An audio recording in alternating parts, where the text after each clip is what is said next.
formally is going to be really helpful.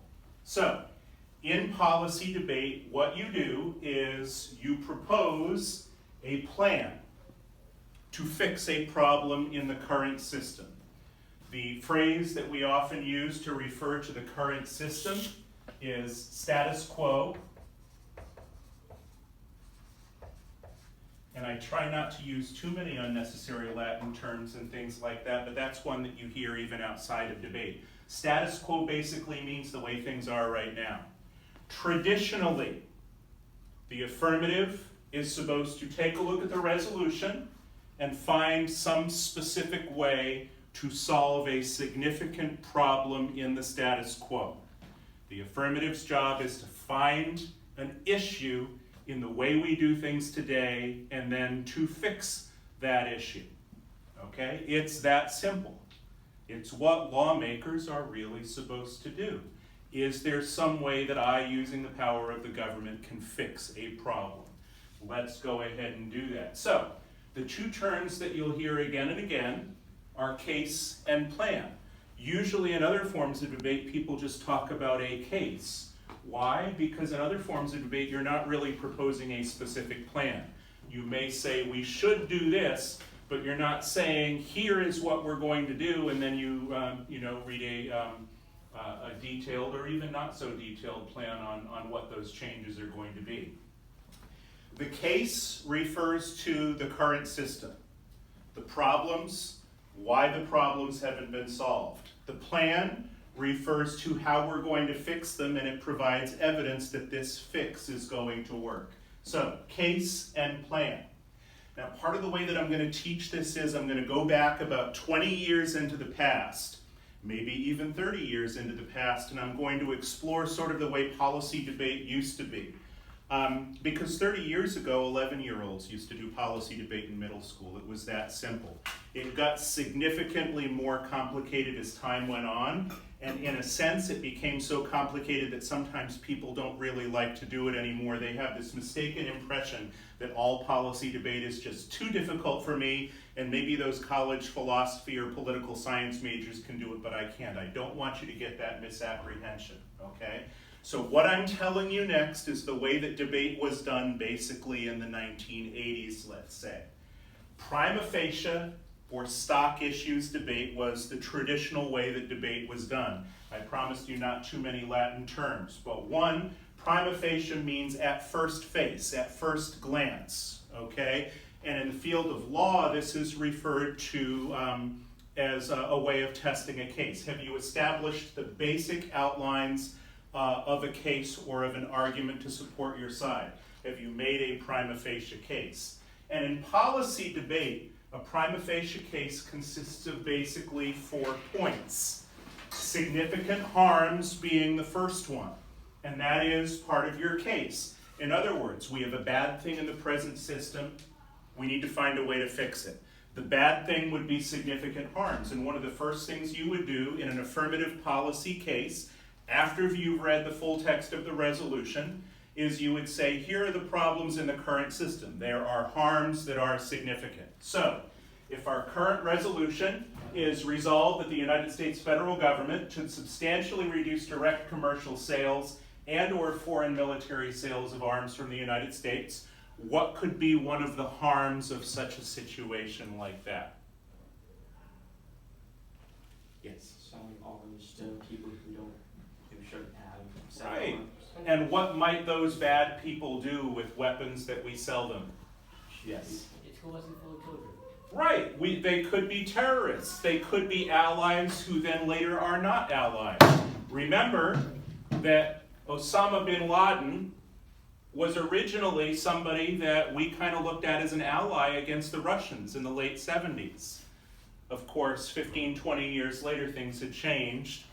But many of those people still had weapons that we had sold to them in the late 70s and early 80s. Okay? So, one of the significant harms in the system is that the United States, when it provides weapons to people, sometimes those people do bad things with those weapons and people die.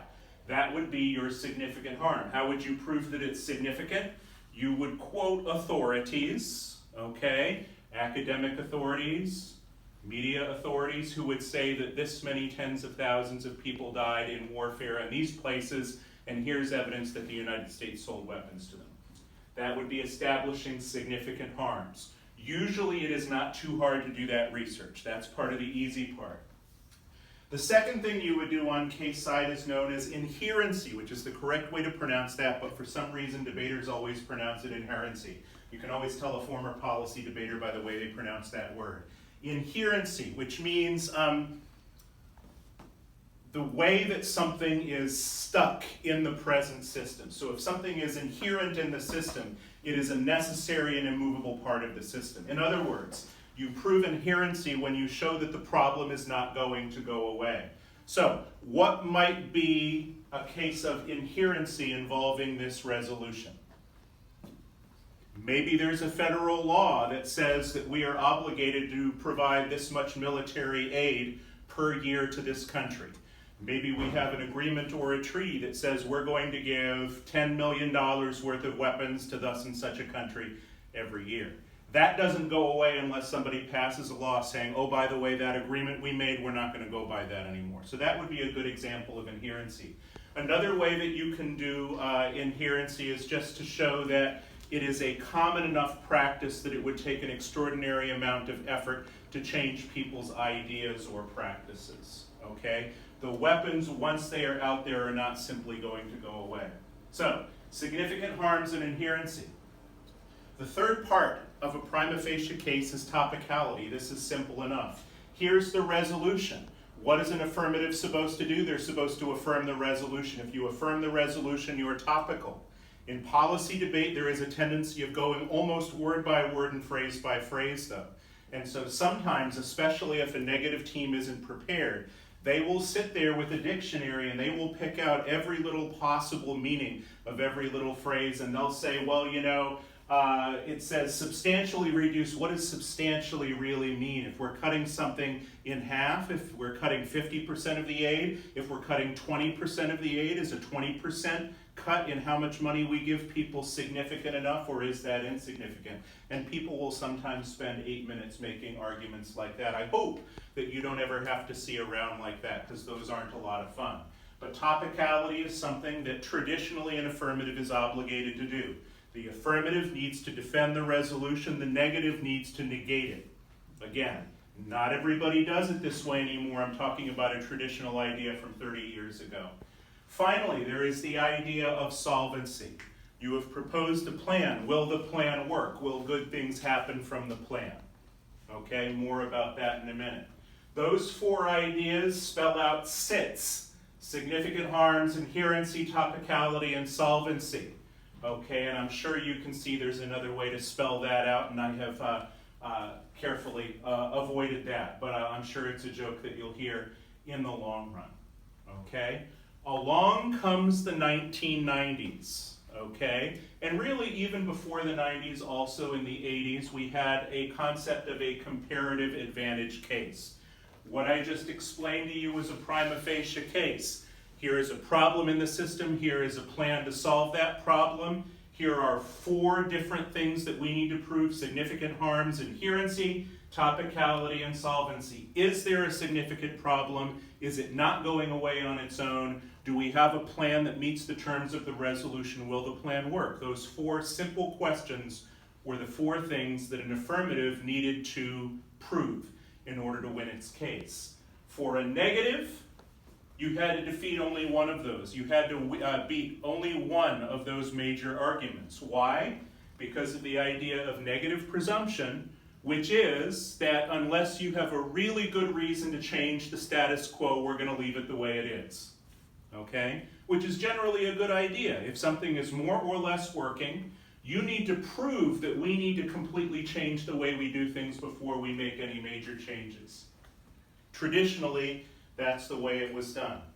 Along comes the late 80s, early 90s.